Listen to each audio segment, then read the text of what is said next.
O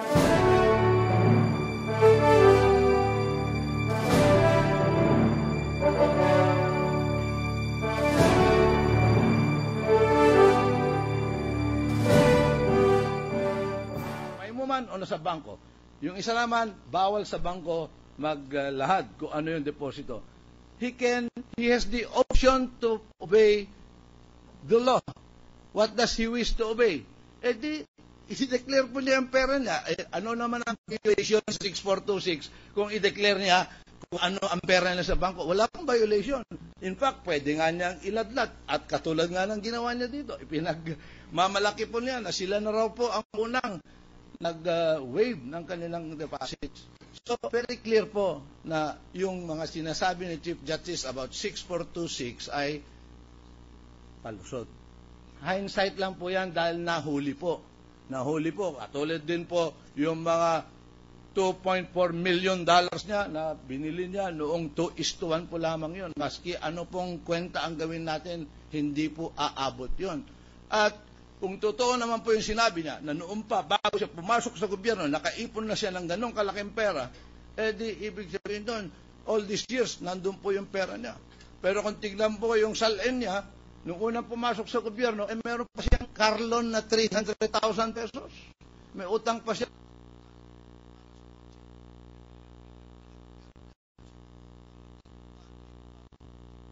At nung sumunod na mga taon po, makikita sa salin, may utang din po siyang 1 million sa mga bangko.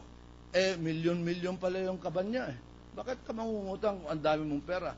Ganon na rin po yung bumale siya sa Basa Guidote ng 11 milyon. Ba't ka ba bale doon sa Basa Guidote? Eh, kanya rin pala yun. Nasa kanya rin pala yung pera. At yun ay tatakalakayin ko po sa susunod. Pang-apat na palusot ni Chief Justice. Sa testimony ni Ginoong Corona, inamin din niyang meron siyang 80 milyong piso na hindi niya idineklara ang mga ito sa kanyang salin. Ang palusot ni Justice Corona, hindi obligadong ideklara ito dahil commingled o halo-halong pondo at hindi lang siya ang nagmay-ari ng milyones na ito. Kung totoo ito, bakit sa kanya lamang nakapangalan ang deposito? Alam naman po natin, pwede naman joint account at saka lahat-lahat para kung ilan po. At saka medyo nakakalito po na siya, namimili ng dollar, mula pa nung 2:1, tapos yung anak niya na nasa Amerika na kumikita ng dollar, eh pinapalit naman niya ng peso. At si Serena daw, eh may 15 million o may 10 million. Hindi ko po maintindihan. At meron po siyang 80 million pesos, eh ba't di palit sa dollar yun para mas okay? Pero hindi ho, nahuli lang po na yun ang hawak niya. Kaya yung mga palusot po, minsan mahirap, hindi po magtugma-tugma. We tend to contradict ourselves if we do not tell the truth. In the case of Poltron versus Ironworks in China Banking, a depositor is presumed to be the owner of the funds standing in this name in a bank deposit. Natural po, siya nakapangalan doon. At kung ako naman po kaya, yung mga anak ko po, sa edad ko pong ito, ibinibigay ko pa nga yung pera ko sa pondo nila para kung may mangyari po sa akin, di kanila na yung pera. Ito baliktad po dahil na double heart bypass na. Kung malasim po siya, di pa paano pa makukuha yung pera na 80 million dahil nakapangalan po sa kanya yan. Babayad ng estate tax, katakot-takot na transaction po yan dahil hindi na malalabas sa bangko yan. Kasi hindi naman po totoong kuminggal dito Palusot lamang po yun dahil para nga po hindi naman po idedeklara yan. At saka kung totoo po yun, nagtataka po naman kami ang haba-haba po ng panahon mula pa nung March 22, kanila na po yung turn na magbigay ng mga witness kung sino-sino po pinipresenta dito hanggang medyo nauubusan na ng pasensya po yung mga kagalang-galang na senador. Kailan pa namin makikita yung kliyente ninyo? Dahil noong pasano, linabas na ni Ginoong Corona dito yung alleged Far East Bank account executive niya para sabihin, totoo po na nung ganito, talagang ganyan kalaki na ang pera ni... At saka, control po niya lahat itong funds, ang records nito. Di dapat nilabas po niya. Pinakita niya, ito, maski nung grade 6 ako, nag-iipon na ako, meron akong passbook dito, meron akong certificate of deposit. Yung bank manager lamang ko. Pero wala po eh. Maski po yung mga anak niya na may kontribusyon doon sa pundo, nandun po, nanonood sila noong nag-testify siya. Hindi po ba pinasusubpina po namin yan, pero hindi pinayagan dahil asawa, mga anak, di dapat sila po nagtestigo dito, pero siya po nagtetestigo para dun sa mga anak niya who we cannot cross-examine. Hindi naman po yata tama yon. Kaya medyo palusot din po yata yon. Dahil kung makikita po natin sa ebidensya, ang laki-laki na nung pera nung Carla Corona Castillo. Sa kanya rin po binenta ni Chief Justice yung bahay at lupa nila for 19 million pesos. Binenta niya kay Carla. Sabi ni Chief Justice, kaming mag-asawa, hindi namimili ng real estate dahil pinag-aawayan niya ng mga anak. Pero binibenta niya yung property niya doon sa anak niya.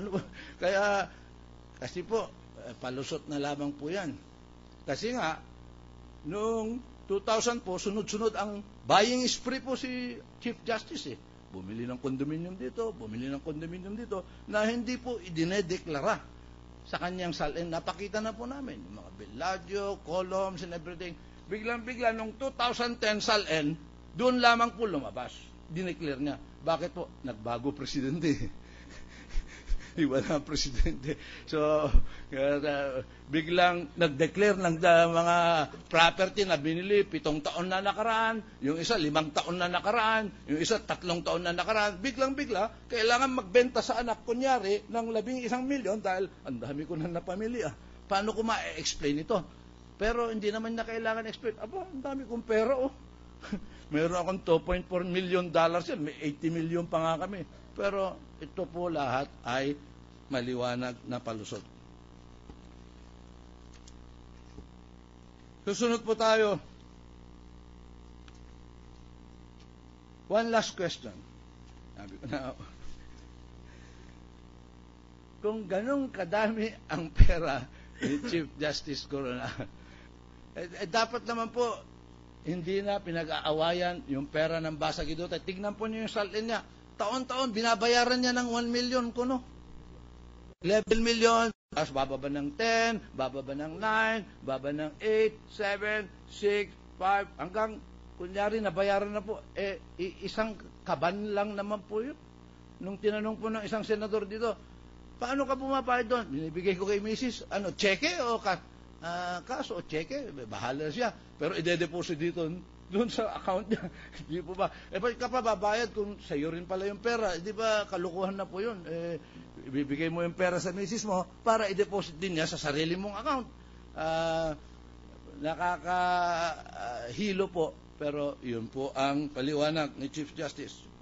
Your Honors, our nation does not deserve to have a Chief Justice who intentionally and consistently hides the great bulk of his cash assets, reporting in his salin only a measly 1.97%, wala pong 2% pa, of his total admitted cash assets. In short, Renato Corona, throughout his tenure in the Supreme Court, concealed from the public 98% of his total admitted cash assets, amounting to 180 million pesos. Tatalakayin ko po ng konti yung mga nasabi nung professor ko na si Dean Angeles. Ito po ang sinabi ng Supreme Court doon sa Francisco case. At sino po ang sumulat nito? Ito po ang concurring opinion ni Justice Renato Corona. Sabi po niya, impeachment under the Philippine Constitution as a remedy for serious political offenses against the people runs parallel to that of the U.S. Constitution, whose framers regarded it as a political weapon against executive tyranny. It was meant, open quotation marks, to fend against incapacity, negligence, or perfidy of the chief magistrate, close quotation marks. Even if an impeachable official enjoys immunity, he can be removed in extreme cases to protect the public. Justice Corona po nagsasabing to. Because of its peculiar structure and purpose, impeachment proceedings are neither civil nor criminal. James Wilson described impeachment as confined to political characters, to political crimes and misdemeanors, and to political punishment. Close quotation marks. According to Justice Joseph Story, ito pa rin po yung ponente ni Justice Corona, quoting all these American authorities. In his comment,